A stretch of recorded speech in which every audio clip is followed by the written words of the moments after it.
जम्मू काश्मीरमधील पहलगाममध्ये झालेल्या दहशतवादी हल्ल्यात अनेक निष्पाप नागरिकांच्या गोळीबारामध्ये मृत्यू झाला होता।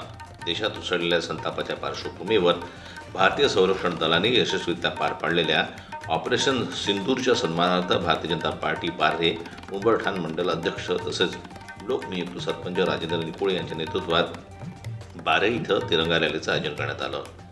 या तिरंगा रॅलीची सुरुवात डांग सेवा माध्यमिक विद्यालय बार्हे ते खडकपाडा, बार्हे बाजारपेठ ते ग्रामपंचायत कार्यालय बार्हेपर्यंत काढण्यात आली होती। या रॅलीत विद्यार्थी, युवक, युवती, महिला, भगिनी, सर्व जाती धर्म एकत्र येत सर्व राजकीय पक्ष, संघटना, व्यापारी, पत्रकार, शासकीय, निमशासकीय कर्मचारी उपस्थित होते।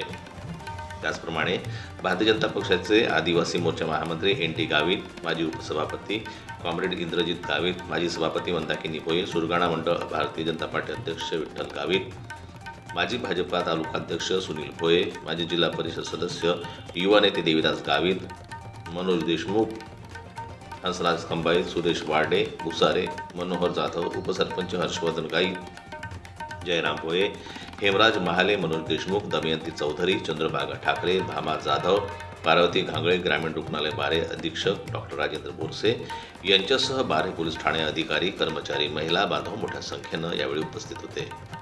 जनमत लाईव्ह न्यूज करता बोरगाव प्रतिनिधी लक्ष्मण बागुल यांची रिपोर्ट बार्हेहून।